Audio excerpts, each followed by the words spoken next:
বিষয়টা হলো না না আমি একটা বিষয় জানতে চাচ্ছিলাম যে ওই ছোট গল্পের আসর, হ্যাঁ, লেখকের পাঠ, শ্রোতার প্রতিক্রিয়া, কিন্তু আয়োজক কারা বা কি এটা? হ্যাঁ,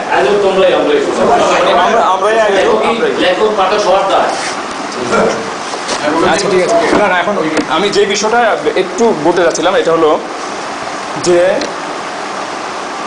ফেসবুকের কথা এসেছে, অনলাইনের কথা এসেছে। এখন আমি একটু দাঁড়িয়ে কথা বলি, না হয়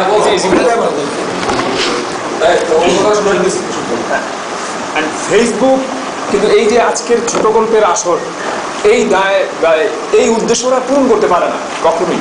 এটা আমার কাছে মনে হয়েছে বিভিন্ন কারণে। আমরা এই গল্পের লেখাগুলো আমরা প্রায় সময় ফেসবুকে দেখেছি।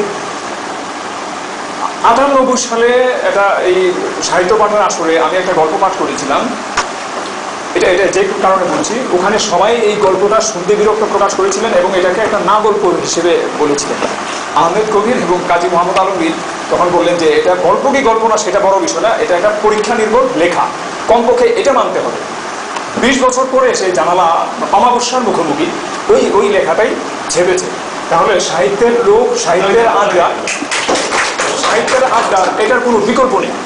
এবং আপনি যে আমার একটা গল্পের লাইন চয়ন করলেন, এটা ওই গল্প থেকেই। হ্যাঁ, এখন ধরেন যে ব্লগে আমি সামহায়ারে একটা অ্যাকাউন্ট ওপেন করেছিলাম, এটা এই 10-15 দিন পরই এটাকে ব্লক করে দেওয়া হয়, যার কারণে আর লেখা যাচ্ছে না। তো আমার অল্প কিছু লেখার ভিজিটরের সংখ্যা একদিন দেখলাম যে প্রায় 30,000-30,000-এর ঊর্ধ্বে, কিন্তু এখানে 200-রও অধিক লেখা আছে। কিন্তু প্রতিটা লেখার মন্তব্যের মধ্যে খুব সুন্দর, ভালো হয়েছে, অথবা লেখা থেকে একটা অংশ কপি করে এনে পেস্ট করে বলো যে এই অংশটি মানে বেশ আন্তরিক, হ্যাঁ ভালো লাগে ইত্যাদি। কিন্তু আজকে যে আমরা ধরেন এখানে এসে বসলাম, এতটা সময় যাপন করলাম, অথবা ধরেন আন্তরিকতার সঙ্গে যে এই লেখাগুলো আমরা ধারণ করলাম এবং পারস্পরিকভাবে এই যে বিষয়গুলোকে বিনিময় করলাম, এটা অনলাইনকে আমরা সাপোর্ট করি, ফেসবুককে ব্যবহার করি, কিন্তু এটার কোনো বিকল্পই নেই। এটা ব্লগে হোক, ফেসবুক হোক, কিন্তু সাহিত্য পাঠের আসর। হ্যাঁ, আর অনেক বছর পর জানালা যখন প্রকাশ করলো সাহিত্যের কাগজ, এটা কিন্তু বেশ সাড়া ফেলেছিল কুমিল্লায়। এবং আজকে আমার কাছে মনে হচ্ছে যে এই আসরটা আজকে আমরা এখানে সংখ্যায় অল্প হই, কোনো সমস্যা নেই। আমরা এখানে যতটা সময় ছিলাম এটা বেশ সময় ধরে মনে থাকবে যে কাজী মোহাম্মদ আলমগীরের যে গল্প, আমি মূলত জি আমাকে প্রথম আপনি বলেছিলেন ফোনে। তো আলমগীর ভাইয়ের যে গল্প, এটা আমার কাছে মনে হয়েছে এটা অসম্ভব একটা ধ্রুপদী গল্প, কিন্তু হয় কি আবৃত্তি উপযোগী গল্প, কবিতা, অথবা অনেক সময় অনেক উঁচু দরের মানে কবিতার আবৃত্তি ভালো হয় না।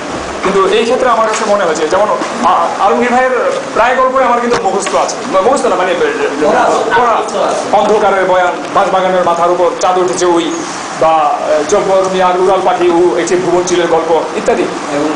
এবং বিশেষ করে আমার যেহেতু পাখির প্রতি এক ধরনের টান আছে, আমার অনেক লেখার হলো পাখি নির্ভর। পরাগ ও পালকের গল্প ওনার আমার প্রথম এমনভাবে মন কেড়েছিল যে আমি তখন মানে গ্রন্থ পাঠের পর ওনার বাড়িতে গিয়ে দীর্ঘ সময় আলাপ করেছিলাম। তো এই যে এতদিন পর, হ্যাঁ, আমরা যে আবার একত্রিত হয়েছি গল্প নিয়ে, শুধু গল্প নিয়ে, এই সময় সমর্থিত এই শিল্প মাধ্যম নিয়ে, এটা একটা সার্থক প্রয়াস। আজকে এটা প্রমাণিত হয়েছে এবং এই প্রয়াস অব্যাহত থাকবে, এটাই আমাদের কামনা। আনুষ্ঠানিকভাবে